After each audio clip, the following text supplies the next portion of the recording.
Programme में आपको खुशामदीद कहते हैं। मैं असदुल्ला खान हूँ। प्रोग्राम है परदेश से देश तक, और आज के इस प्रोग्राम में हम दो ऐसी स्टोरीज़ का फॉलोअप करने जा रहे हैं जिस पर हम पहले अपने प्रोग्राम में बात कर चुके हैं।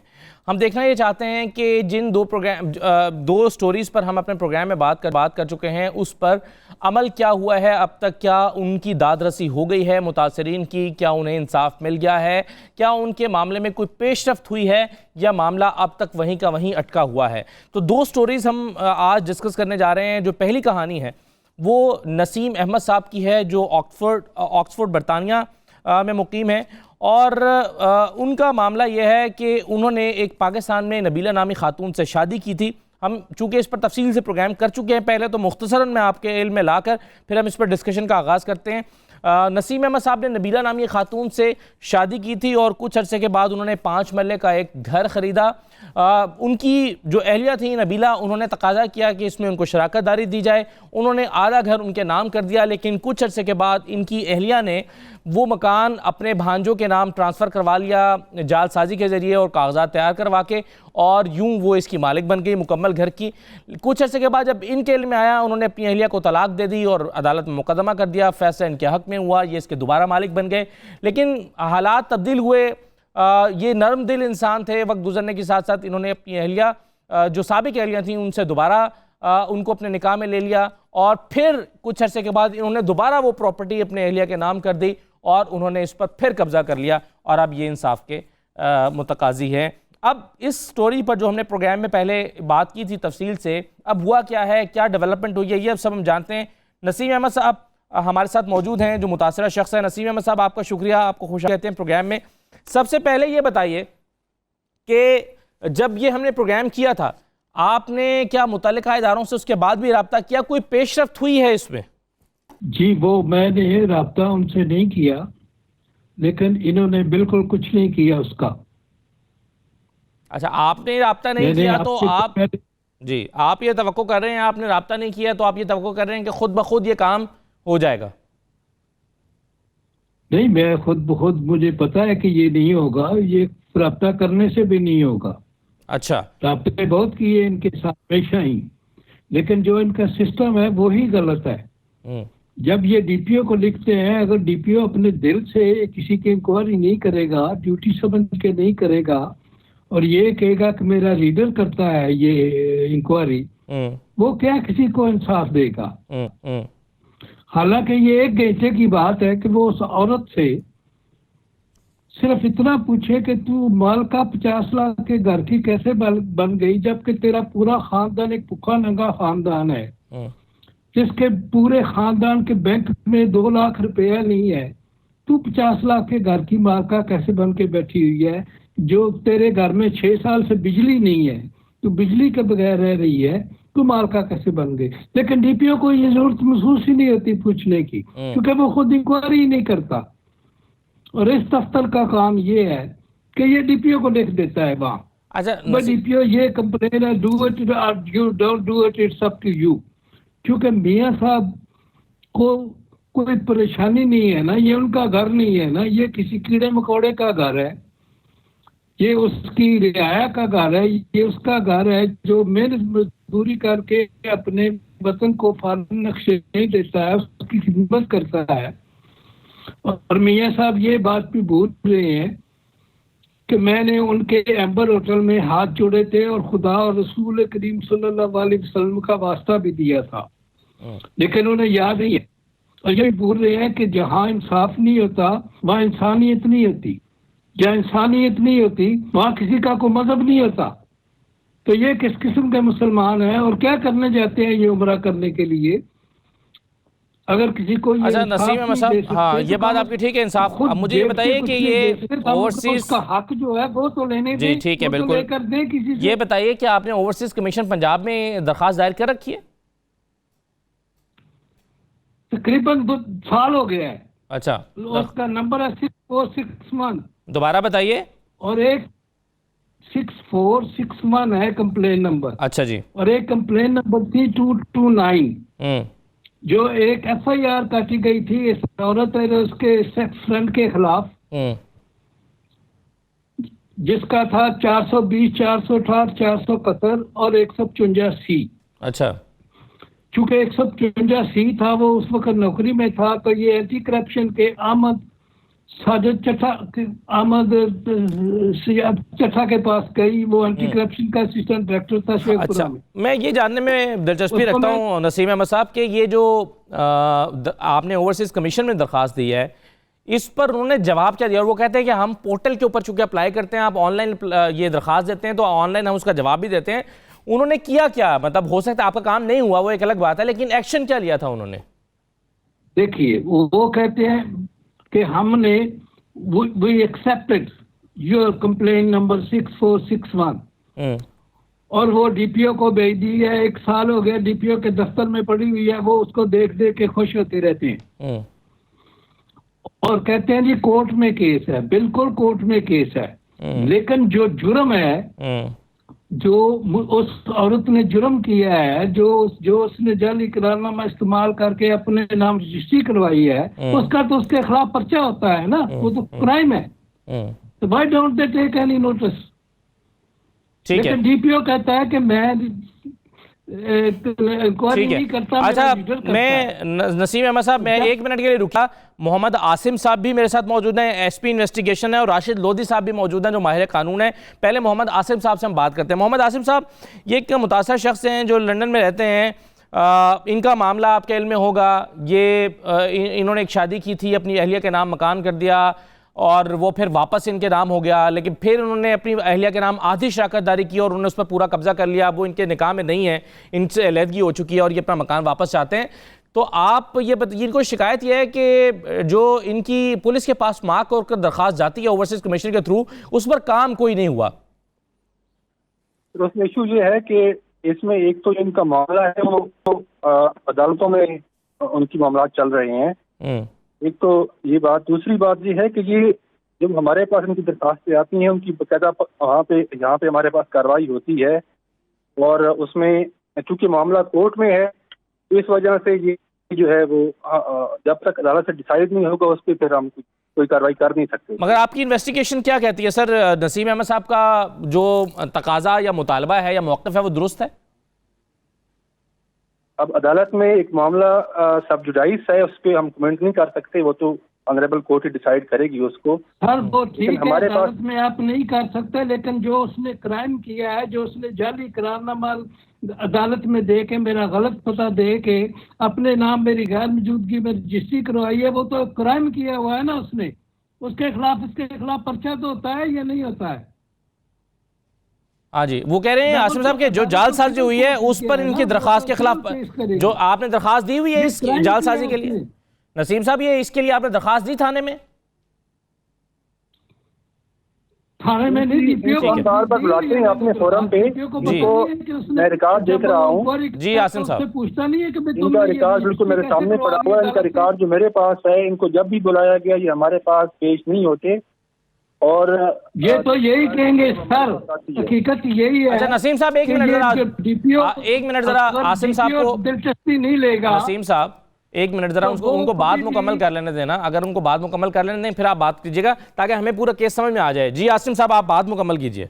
आप कहते हैं एक तो ये पेश नहीं होते। जी पेश नहीं होते जब तक एक बंदा जो अपना अलेज कर रहा है, जो एक अपना मौक़िफ़ दे रहा है, जब तक वो उसको साबित करने के लिए या उसकी तारीद में पेश नहीं होगा, हम उस वक्त तक अच्छा इसके बावजूद हम दूसरी पार्टी को बुलाते रहते हैं, तो इन दैट केस हम फिर दूसरी पार्टी का जो मौक़िफ़ है वो भी ऑन रिकॉर्ड आ जाता है। तो इनको चाहिए कि जब इनका मामला हो तो जी हमारे सामने पेश हों, और या जो हमारे रिलेटेड केसेस हैं, क्रिमिनल केस अगर इनका कोई बन रहा है जिसपे पुलिस की फौजदारी कार्रवाई बननी है, तो उसके मौक़िफ़ की तायीद के लिए ये खुद पेश तो हों कम अज़ कम। ठीक है, अच्छा अब इसका जवाब नसीम साहब आप दे दीजिएगा, लेकिन एक ब्रेक मैं ले लूँ मुख्तसर। आसिम साहब जरा फिर आप सुन लीजिएगा, आप ये क्या कहते हैं, इनका शिकवा क्या है, ताकि हो सकता है आप उसको रिस्पॉन्ड कर सकें और आप इनकी दाद रसी करने के लिए कुछ हेल्प कर सकें। तो एक मुख्तसर ब्रेक लेते हैं। राशिद लोधी साहब भी हमारे साथ मौजूद होंगे, एक ब्रेक के बाद वापस आते हैं।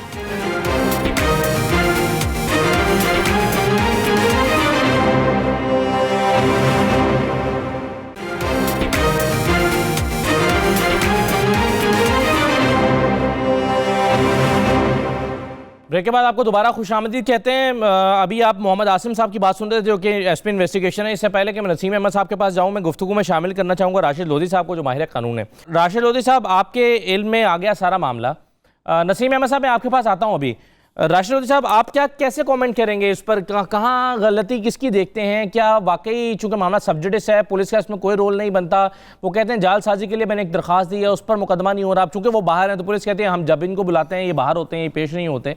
किस तरह से देख रहे हैं आप इस पूरे मामले को? जी, बिस्मिल्लाहिर्रहमानिर्रहीम। सबसे पहले तो नसीम साहब के साथ जो ज्यादती हुई है उसमें हमारी पूरी हमदर्दी उनके साथ है, और जिस अंदाज के साथ ओवरसीज जो हैं वो मेहनत करते हैं और अपनी मेहनत की कमाई जो है वो पाकिस्तान में दोबारा बेचते हैं, और जहां उनके अजीज़ो कारब जो हैं, उनके वालिदैन, उनके बहन भाई, उनके मुआशी स्टेटस को बढ़ाने में किरदार अदा करते हैं, इंडिविजुअली भी और कलेक्टिवली भी। पूरी कौम का जो मुईशत का निज़ाम है उसमें बहुत बड़ा किरदार इनका है, और हम हमेशा इस बात को सराहते हैं। जब तक जहाँ तक मामला है इनका 5 मरले का जो मकान जो इन्होंने अपनी वाइफ के नाम किया, आदा किया और फिर बाद अज़ां उसको कैंसिल करा दिया, वाइफ इनको छोड़ चुकी है। अब सिविल लिटिगेशन इनकी चल रही है अदालत के अंदर, जो दीवानी मुकदमा है उस मकान की बाबत, जो कि वो तो कोर्ट ने डिसाइड करना है, मामला सब जुडिस है, जो एसपी साहब से सही कह रहे थे। लेकिन लॉ ये कहता है कि सिविल लिटिगेशन के साथ क्रिमिनल जो है प्रोसीडिंग्स जो है वो भी साइड बाय साइड चल सकते हैं। दिस इज एस्टैब्लिश्ड लॉ, ये बिल्कुल क्लियर है। फौजदारी जो जुर्म किया है उसका तायुन जो है वो क्रिमिनल कोर्ट ने करना है। क्रिमिनल कोर्ट ऑफ जस्टिस जो है उसने इंसाफ की फरहमी करनी है इस मामले के ऊपर, और जो दीवानी मामलात हैं वहां जो इश्यूज फ्रेम होंगे उसको डिसाइड करना है सिविल अदालत ने।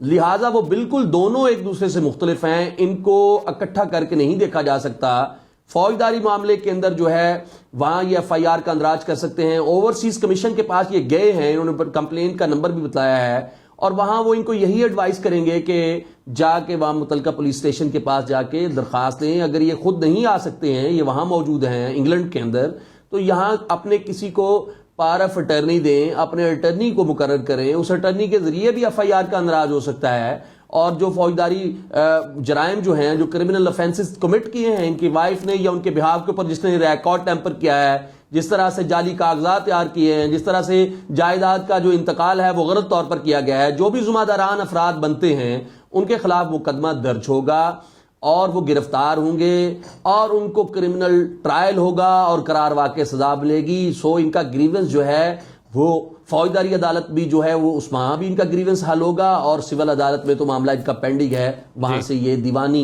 जो मामला है वहां से डिसाइड होगा। बिल्कुल ठीक है। अच्छा, आप नसीम साहब अब आप बताइए, अब एसपी इन्वेस्टिगेशन ये कह रहे थे कि आप जो है वो पेश नहीं होते। सर जी, मुझे लोधी साहब का जवाब दे प्लीज। जी जी, thank you for present for the overseas Pakistani. इसमें कोई शक नहीं है कि हम अपने वतन की खिदमत करते हैं, और इसका डीपीओ को मैंने लाइव टेप्स भेजी, डीसीओ को, डीपीओ को, और दरखास्तें उनके पास पड़ी हुई हैं, और यही मैंने फीडबैक किया।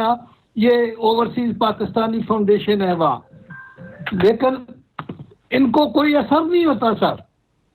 डीपीओ को मैंने फोन किया पर्सनली, एक दफा 1 साल में उसने मेरा फोन उठाया, तो मुझे कहते हैं जी सर मैं आप लोगों की इंक्वायरियां नहीं करता, मेरा रीडर करता है।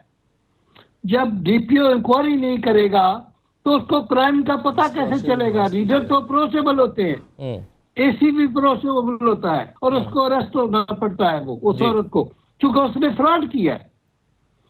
और ये बार बार मुझे कहते हैं जी कोर्ट में केस है। कोर्ट में केस है वो तो दीवानी है ना जी, ठीक है। ये क्राइम का उसको सजा किस बात की नहीं दी जा रही?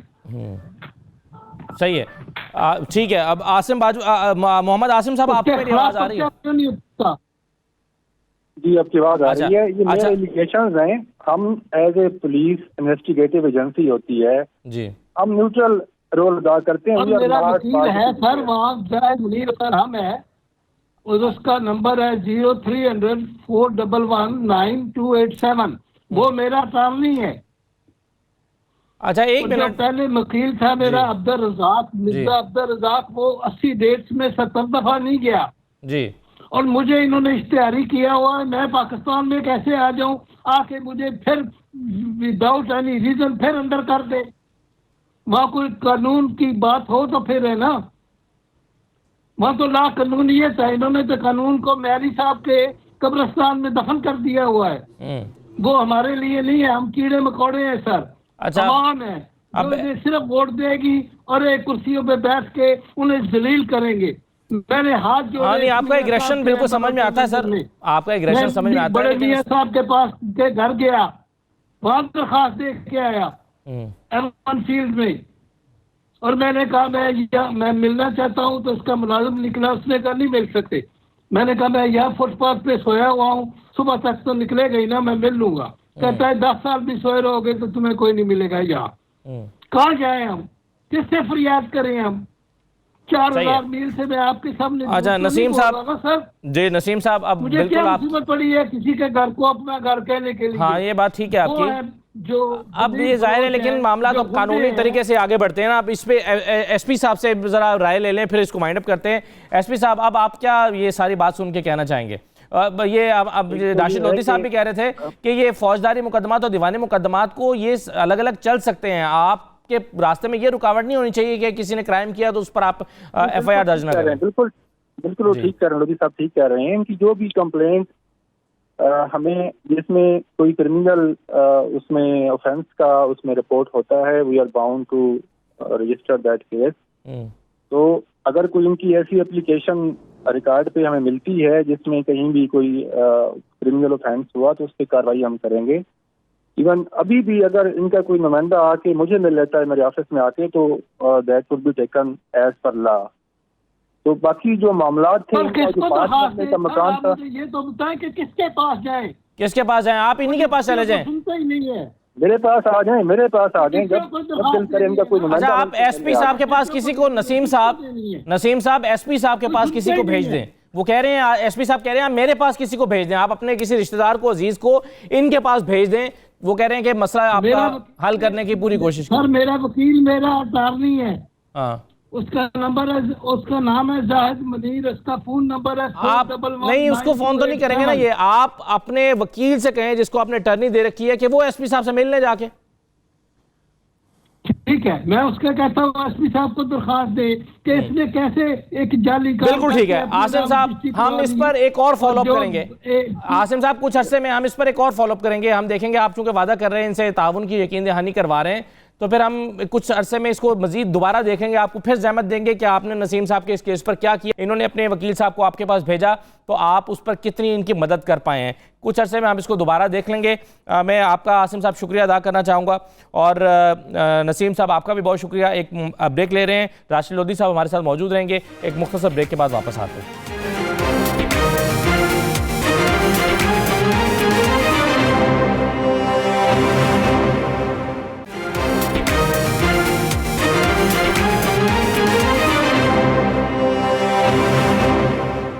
ब्रेक के बाद आपको दोबारा खुशामदीद कहते हैं। एक और स्टोरी की जाने में हम बढ़ेंगे, और ये कहानी है इम्तियाज़ अहमद साहब की। इम्तियाज़ अहमद साहब बरतानिया में मुकीम हैं और ये पाकिस्तान में जेहलम के रहने वाले हैं। यहाँ पर इन्होंने 1996 में एक प्रॉपर्टी ख़रीदी, 10 मरले का एक प्लॉट ख़रीदा, और 2004 में जब ये वापस आए तो इन्हें पता चला कि इनके प्लॉट पर 2 मकान बन चुके हैं। इन्होंने अदालत का दरवाज़ा खटखटाया, अदालत ने इनके हक़ में फ़ैसला दे दिया, लेकिन जो लोग इस पर काबिज़ हैं, जिन्होंने इनके प्लॉट पर घर बना लिया, जो यहाँ रह रहे हैं, वो बार बार जाकर स्टे ऑर्डर ले आते हैं, और आज तक इनको इनके इस प्लॉट का कब्ज़ा नहीं मिला जिस पर अब घर बन चुके हैं। और जिन लोगों ने घर बनाए वो असर व रसूख भी रखते हैं, और इसके अलावा वो अदालत का सहारा भी ले रहे हैं। इस पर हम बात करेंगे। इम्तियाज़ अहमद साहब जो हैं वो ख़ुद तो अलील होने के वजह से इसमें शिरकत नहीं कर पा रहे, लेकिन उनके भाई ज़फ़र राठौर साहब जो हैं वो हमें ज्वाइन करेंगे। तो सबसे पहले हम उन्हीं से बात करेंगे। ज़फ़र राठौर साहब, ये जो अदालत ने आपके हक़ में फ़ैसला दे भी दिया, फिर इसकी एग्जीक्यूशन क्यों नहीं हो सकी? क्या हुआ, अमल दरामद क्यों नहीं हुआ? जो असल में हेलो जी जी जी, असल में वहाँ मसला ये है कि वो जो बड़े आदमी हैं, वो नाज़म साहब पुराने जो है उनके तलकाती है, तो वो कोई आगे जाने नहीं देते, जाए तो बात करे तो वो बातें जीने पे आ जाते हैं। उन्होंने ये जाली कागज बनाए हुए हैं जो उन्होंने जब असल में गलती, इम्तियाज साहब शरीफ आदमी है, वो गए हैं वहां, तो उनके नेक्स्ट डोर नेबर ने कहा कि हमें ये कागज दे, हम आपको ठीक करा के दे देंगे, कॉपी दे दे। जब से उन्होंने वो कॉपी ली है, उसके बाद उन्होंने उसके कागज सारे बनू के उन्होंने अपना मतलब नाम कराया हुआ है, क्योंकि वो प्रोफेशनल लोग हैं, लोकल लोग हैं, उन्हें किसी किस्म का कोई डर नहीं है, टाइम उनके पास बेशुमार है। जब एक मुकदमा भुगतने जाएंगे 10 और रुपये भुगत लेंगे, उन्हें कोई फर्क नहीं पड़ता। मगर हमारा मसला ये है कि हमने जमीन जो ली है 20 साल होने वाले हैं, वो हम कहाँ लोग जाएं। ये जो महकमा बनाया गवर्नमेंट ने बिल्कुल बेकार है, एब्सोल्युटली। कोई किसी का ओवरसीज कमीशन की बात कर रहे हैं, कहते नहीं हमने जी ओवरसीज कमीशन की बात कर रहे हैं। जी जी जी, काम बात सुने उनकी, तो 80% कहते हैं हमने काम लोगों का कर दिया, 70% काम कर दिया। उनसे ये बोले कि वो लोग कौन से खुशकिस्मत हैं जिनके आपने काम किए हैं, उनकी कभी लिस्ट तो शाया करें। आपकी दरखास्त को क्या जवाब दिया गया? कुछ भी नहीं। आपकी दरखास्त पर क्या कुछ भी नहीं, अभी तक कुछ भी नहीं। कुछ तो किया होगा, आगे रेफर की होगी, किसी के पास भेजा होगा, मतलब आगे केस आपका कहीं रेफर किया होगा, किसी पुलिस वाले को मार्क किया होगा, किसी थाने में गया होगा, कुछ भी नहीं किया, कुछ तो किया होगा उन्होंने। भाई उन्होंने कुछ भी नहीं किया। वो कहते हैं जी जगह आप किया मगर हम खाली नहीं करा सकते।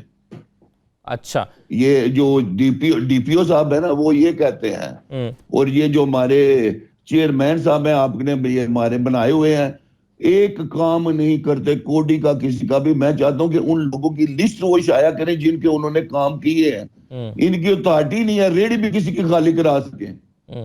और करोड़ों रुपए गवर्नमेंट के जाया हो रहे हैं इस महकमे पे, जिसका कोई काम वजूद ही नहीं होना चाहिए था। किसी आदमी का इन्होंने आज दिन तक काम नहीं किया। वो जो कहते हैं 80% हमने काम किया, उनको बोलो कि उन खुशकिस्मत लोगों के नाम। अच्छा, अब ये प्लॉट जो है इस वक्त सरकारी कागजों में किसके नाम पर है?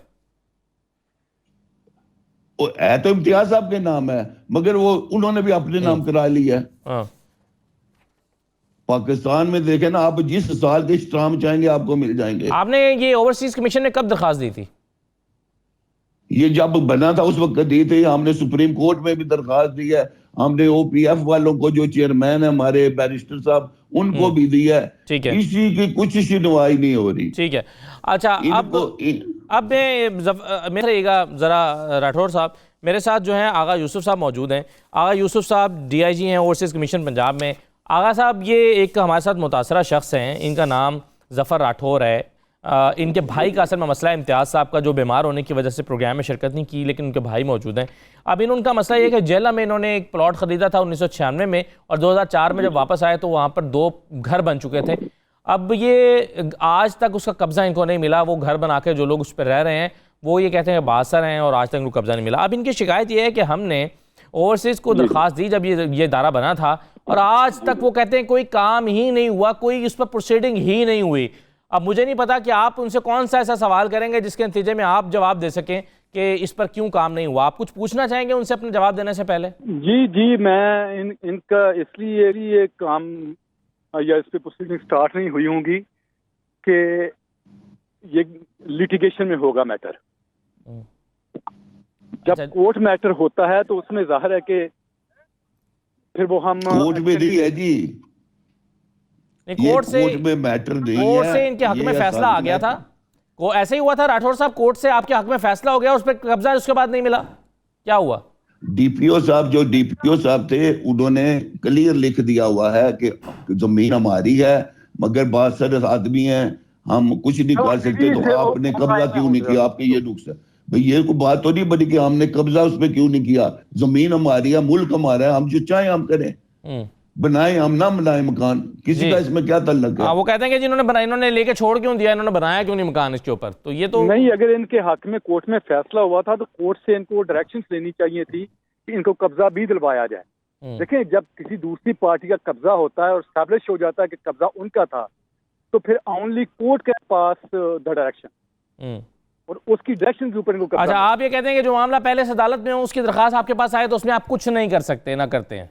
अगर पहले से कोर्ट में सब जुडिस है, जब सब जुडिस मैटर होता है कोर्ट में, तो वो कोर्ट की इजाजत के बगैर हम, और अगर कोर्ट में नहीं है आपके पास आएगा तो आप फिर कोर्ट में भेज देंगे, फिर आप तो फिर नहीं, फिर हम उसको डील करते हैं, बकायदा डील करते हैं। अच्छा जी, राशिद लोधी साहब, राशिद साहब आपका क्या कहना है इस पर? चोरी साहब अभी तक तो कुछ डील नहीं हुई, हमें कितना और साल चाहिए? 20 साल तो जो मामला है जी जफर राठौर साहब चाहिए कि जी राठौर साहब बदल जाएगी तो बैक खत्म हो जाएगा, बात खत्म होगी, 20 साल हमारे जाया चले गए। इनसे कहें कि कल ये आ जाएं, मेरे पास आ जाएं उधर ऑफिस में, तो इंशाल्लाह हम इनकी जो भी कानून के दायरे में रहते हुए। अभी आप राठौर साहब कहाँ पर हैं? मैनचेस्टर में। अभी तो वो मैनचेस्टर में है आगा साहब। इनका कोई फोकल पर्सन आ जाए, कोई फोकल पर्सन आ जाए मेरे पास। अच्छा, तो सर आप तो कर ही नहीं सकते, मतलब जो मामला सब्जुडिस है वो तो आप कर ही नहीं सकते, तो फिर आप क्या करेंगे? देखें अभी मेरे पास डिटेल नहीं है ना, जब मैं कल देख लूंगा सारी डिटेल्स इनके केस की जी कहाँ पे मैटर रुका हुआ है जी, तो फिर मैं इनको गाइड कर दूंगा प्रॉपर। चलें जफर राठौर साहब, एक तो आप ये कीजिए कि किसी को आप लाहौर में इनके ऑफिस में भेज दें। मैं 1 मिनट, मेरी आखिरी दरखास्त है कि भेजे। अगर इन्होंने टीवी पे आके प्रोग्राम करना था तो इनका काम था कि कागज लेके सारे सामने रखे कि क्या है क्या नहीं है, कौन गलत है। ये तो बिल्कुल बात मतलब कोई सेंसेबल बात इनका मैटर मुझे हमें ये कर रहे हैं कि हम आ जाए फिर लाहौर जाए फिर वापस आए। वो जफर राठौर साहब वो प्रोग्राम तो हमने उनको दरखास्त की ना कि वो हमारे प्रोग्राम में एज अ गेस्ट आ जाएं, वो हमारे जाहिर प्रोग्राम का वैसे तो हिस्सा नहीं है। आपकी बात ठीक है, चलें वो अब आप इनको ऐसा करेंगे ना, आप हम आज का फॉलोअप कर रहे हैं, हम दोबारा भी फॉलोअप कर सकते हैं। आप अपना कोई नुमाइंदा इनके पास भेजें ताकि हम फिर अगली दफा आगाज साहब से पूछेंगे आपने वादा किया था कोई बंदा भेजें, मैं मदद करूंगा, फिर इन्होंने क्या किया। अब मैं इस पर जरा कानूनी राय मालूम करना चाह रहा हूँ। एक मिनट जरा, मैंने पहले भी बताया कि इनका मैटर जो था ना, it was sub judice to court, that's why we could not take action. ठीक है जी, एक मुख्तसर ब्रेक लेंगे प्रोग्राम में और ब्रेक के बाद वापस आते हैं।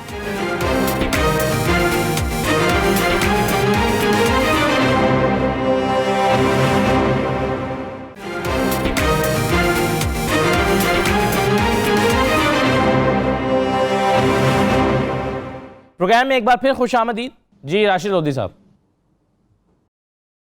जी बिस्मिल्लाहिर्रहमानिर्रहीम। देखिए ये जो जी असद साहब, गुजारिश ये है कि इनकी मायूसी जो है और इनकी जो फ्रस्ट्रेशन है और जो इनका गुस्सा है वो बजाय है जिस बंदे के प्रॉपर्टी राइट्स छीन लिए जाते हैं उसका जो है वो नॉर्मल बिहेवियर नहीं होता है। लेकिन फिर भी जब आपके साथ कोई ज्यादती होती है, आपके राइट स्नैच कर लिए जाते हैं, आपकी प्रॉपर्टीज के ऊपर कब्जा कर लिया जाता है, जाली डॉक्यूमेंट्स के जरिए अपने नाम करवा लिया जाता है, तो उसका हल जो है वो बहसूरत एक लॉजिकल वे के साथ कानूनी रास्ता अख्तियार करना पड़ता है। और अभी तक हमारे पास तो कोई डॉक्यूमेंट्स नहीं है जिसको देख के हम कोई अपनी लीगल ओपिनियन जो है उसको फॉर्म कर सकें। इनका मामला जो है 1996 में प्लाट खरीदा, फिर 2004 में जब गए तो इनको पता चला कि वहां तो कोई और काबज हो चुके हैं, बन चुका है। उसके बाद से लेके इन्होंने क्या कार्रवाई, ये खुद कह रहे हैं कि किसी और ने नाम करवा दिया, लेकिन आपके ख्याल में वो कहते हैं कि, लेकिन वो ये कहते हैं कि अदालत ने इनके हक में फैसला दिया। फिर मेरा सवाल यह कि आपके ख्याल में फिर अदालत ने इनको कब्जा क्यों नहीं लेकर दिया होगा? देखिए, अगर अदालत इनके हक में फैसला करती, अब अदालत के अंदर ये किस केस में गए हैं? अगर तो ये महज इस केस में गए हैं कि ये जगह जो है वो मेरी है, डिक्लेरेशन का सूट लेके गए हैं, इसको डिक्लेयर किया जाए, तो वो मामला मुख्तलिफ है। उसके साथ इनको सूट फॉर पोजेशन भी करना पड़ना था कि इसका कब्जा भी मुझे दिलवाया जाए। और अगर कब्जे का ही केस किया था तो एक अदालत के फैसला इनके हक में आ जाने से केस का कोई फाइनल कंक्लूजन तो नहीं होता था। दूसरी पार्टी के पास राइट ऑफ अपील होता है, वो दूसरी वहां जाता है, ये सुप्रीम कोर्ट तक मामला जाता है। जब फाइनली वर्डिक्ट जो है अदालती इनके हक में आ जाए, उसके बाद उसकी एग्जीक्यूशन प्रोसीडिंग्स होती हैं। अदालत का बैलफ जाके पुलिस की इमदाद भी वो ले सकता है, पुलिस की मदद जो है लॉजिस्टिक सपोर्ट भी ले सकता है, और वो कब्जा दिला के देते हैं। जितना भी कोई कब्जा माफिया हो, अगर राइट इनका डिटरमिन है, कोर्ट ने डिटरमिन कर दिया है, डिक्लेयर कर दिया है कि ये प्रॉपर्टी इनकी है, ये इसके कानूनी वारिस हैं, तो दूसरी पार्टी को डिस्पोजेस कर दिया जाता है और कब्जा इनके हैंड ओवर किया जाता है। अब ये मामला क्या है, बिल्कुल एक इसके बारे में कोई जो फाइनल ओपिनियन है इसलिए नहीं दिया जा सकता कि उसके बाद एक दफा अदालत में इनके हक में फैसला आने जाने के बाद फर्दर प्रोसीडिंग्स क्या हुई हैं, इन्होंने जाके क्या एग्जीक्यूशन में गए हैं। कोई भी डिग्री जो अदालत पास करती है, सिविल अदालत, उसके ऊपर अगर फाइनली सारी प्रोसीडिंग जो है एग्जॉस्ट हो जाती हैं, सारे रेमेडीज एग्जॉस्ट हो जाती हैं, तो उसके बाद वहां से अजरा फाइल करना पड़ता है। अजरा के अंदर जो है कोर्ट फिर ऑर्डर करती है बैलफ को कि जाएं और इनका कब्जा इनके हवाले करें। ये मामला मेरा नहीं ख्याल के कानूनी तौर पर सारा बोझ जो है वो सारी तनकीद सिस्टम के ऊपर डाल देना, इदारों के ऊपर डाल देना, ये भी मुनासिब नहीं है। जितने भी ओवरसीज के प्रोग्राम मैंने आपके साथ किए हैं, बताते कुछ हैं, हकायक मुख्तलिफ होते हैं और अपनी नेग्लिजेंस को मानने के लिए तैयार नहीं होते। मुश्ती होशियारबाज का जो प्रिंसिपल है वो अप्लाई करता है, जब आपका कोई राइट इन्फ्रिंच होता है तो आपका फर्ज बनता है कि आप कोर्ट ऑफ लॉ में जाएं, प्रॉपर रेमेडीज अवेल करें। और ऐसा नहीं है, हमारे मुल्क के अंदर रूल ऑफ लॉ है। जैसे पाकिस्तान की सरबराही में जुडिशरी अपनी अटमोस्ट कोशिश कर रही है कि लोगों के राइट्स उनको दिए जाएं। पाकिस्तान के अंदर इस वक्त कोई फ़आल अदारा है, वो अफवाज पाकिस्तान है और जुडिशरी है जिसके ऊपर लोगों का एतमाद है। लोग समझते हैं कि हमारा अब ये आपकी गुफ्तगू में जो सवाल पैदा हो रहे हैं रिजॉल्व हो सकता है, तो यही सोच सकता है। तो साहब आपकी गुफ्तगू से सवाल पैदा हुए हैं, वो मैं फिर राठौर साहब से पूछना चाहूंगा। राठौर साहब, आपने क्या पोजेशन सूट भी फाइल किया था कि मुझे इसका कब्जा दिलाया जाए, मैं मालिक भी हूं, मुझे कब्जा भी दिलाया जाए? आपके भाई ने ये किया था क्या? जो सवाल राशिद रोही साहब ने उठाए हैं उसका क्या जवाब है? उसका जवाब जैसे ये बता रहे, अगर फॉरेनर हम जो लोग हैं हमें इतना कुछ ही पता हो तो इस महकमे की जरूरत ही नहीं है। अगर हम आगे 10 साल और ये जैसे बता रहे हैं चौधरी साहब, ये तो केस खत्म ही नहीं होने वाला, वो आने जाने में जवानी डाल जाएगी। ये तो वो हिसाब हो गया ना। अच्छा, और हो रहा है ये जो कुछ हो रहा है, ये वही यही हो रहा है। महकमे का तो मकसद ये है कि हमारी हेल्प की जाए, हमने गलती की है या हमसे गलती कराई गई है तो इसका कुछ हल किया जाए। अगर सारा कुछ हम नहीं करना है तो ये करोड़ों रुपया पब्लिक के क्यों वेस्ट कर रहे हैं महकमे के लिए? अच्छा, मुझे अब ये राठौर साहब ये बताएं ना कि अदालत ने आपके हक में फैसला दिया था, अदालत ने बैलेफ को ऑर्डर क्यों नहीं किया कि इनको कब्जा भी दिला के दिया जाए? मैं वो लीगल पोजीशन समझना चाह रहा हूं, आपके इल्म में है या वो आपके भाई के इल्म में है? नहीं, वो तो हमें पता ही नहीं रहा कि बैलेफ को वो भेजेंगे साथ या नहीं भेजेंगे। तहसीलदार बेशुमार दफा गया है, वो खुद लास्ट जब इंटरव्यू था चौधरी का, उसने खुद बताया कि तहसीलदार भी आया, ये आया, वो आया, तो जगह हमारी है। हालांकि जिस औरत की जगह थी उसने साथ जाके खरीदने से पहले बताया है कि ये जगह जो है आपकी है और ये चौधरी साहब की जगह है। मगर चौधरी साहब क्योंकि उनका काम ही है, या चौधरी जो हुए कब्जे ना करे तो चौधरी कौन इन्हें बोलेगा? देखिए ना, महकमे का काम तो यही है ना कि हमारी हेल्प करें, हम फंस गए हैं। अगर मैंने 3 साल हो गए हैं दरखास्त दिए हुए, अभी तक इनको पता ही नहीं है क्या दरखास्त दिया मैंने, पूरे कागज ही नहीं किसी ने पढ़े, तो जवाब हमें क्या मिलेगा? जब फोन करते हैं तो वो ये कहते हैं जी आप राब्ते में रखें, जेलम से जवाब नहीं आया, हमें डीपीओ का जवाब नहीं आया। और भाई हम तो राब्ते में रखेंगे, कुछ उसका काम भी निकलेगा। 3 साल में एक खत नहीं निकाला। अच्छा राठौर साहब, मगर एक सवाल का मैं आपसे बार बार इसलिए पूछ रहा हूँ, आप मुझे ये नहीं बता रहे कि ये आपके हक में जब अदालत से फैसला आ गया तो आपको अदालत ने कब्जा क्यों नहीं दिलवाया? आपने क्या दरखास्त कब्जे के लिए दायर नहीं की थी या क्या, या इतनी ही दरखास्त दी थी कि बस हमें डिक्लेयर किया जाए कि हम इसके मालिक हैं, या कब्जा क्यों नहीं मिला आपको? कब्जे का तो यही था कि उन्होंने जब हमारे नाम फैसला कर दिया इस जगह आपकी है, तो हमें तो यही पता है कि जाकर आप ले लें। हमें तो ये पता ही नहीं ना कि एक और जाके दरखास्त देनी पड़ेगी कि कब्जा भी आप ले दें। तो आपका जो वकील है उसने आपको नहीं बताया कि ये इस तरह से मिलता है कब्जा? और नहीं जी, वहाँ वकील भी तो फट्टे पे बैठे हुए होते हैं, वकील भी तो अल्लाह के हाफिज है। तो वकील कौन सा पैसे ले लेते हैं, उसके बाद अपने अपना आगे केस को बढ़ाते जाते हैं, पैसे मिलते हैं। वकील भी तो वहाँ के अल्लाह हाफिज है ना।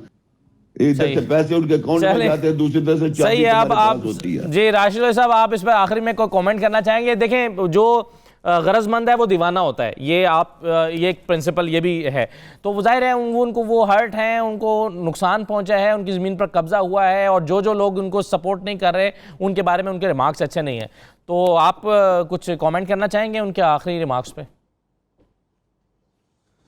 मैं उनको ये कहना चाहता हूं, जाहिर बात है अगर आप इंग्लैंड का जो जुडिशल सिस्टम है और जिसे ये रोज वहाँ नब्ज़ आज़मा होते हैं, अगर उसको पाकिस्तान के जुडिशल सिस्टम के साथ या यहाँ के पुलिस और यहाँ के इदारों के साथ कंपेयर करेंगे तो वो तो मुनासिब नहीं होगा। वहाँ की पोजीशन बहुत बेहतर है, लेकिन यहाँ भी कोई मायूसी की बात नहीं है। हमारे मुल्क में रूल ऑफ लॉ है, अदालतें अपना काम कर रही हैं, और अगर ये इनके वकील साहब जो हैं ये तो बहुत मायूस हैं हर तरफ से, ऐसा नहीं है, मायूसी कुफर है। एक लीगल वे इख्तियार करें। इनके वकील साहब अगर लीगल, लेकिन ठीक है राशिद साहब, आपकी बातें बड़ी अच्छी हैं, मगर एक बंदा 1996 में प्लॉट खरीदे और 2018 में बैठ के वो ये बात कर रहा हो, यानी कितने साल हो गए? तकरीबन 20 साल से ज़्यादा हो गए।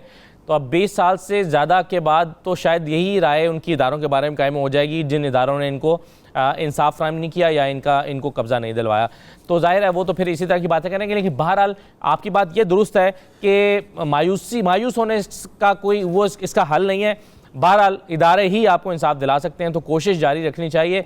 अब कुछ गलती हो गई अनजाने में, तो आप चूंकि खुद कह रहे हैं आपके इल्म में नहीं था, और मुश्तरी होशियारबाज का मतलब यही होता है कि आपके इल्म में होना चाहिए था। तो तमाम मेहमानों का मैं शुक्रिया अदा करूंगा और प्रोग्राम को यहाँ पर ख़त्म करेंगे। अपना फीडबैक दीजिएगा। मुझे इजाज़त दीजिए। अल्लाह हाफ़िज़।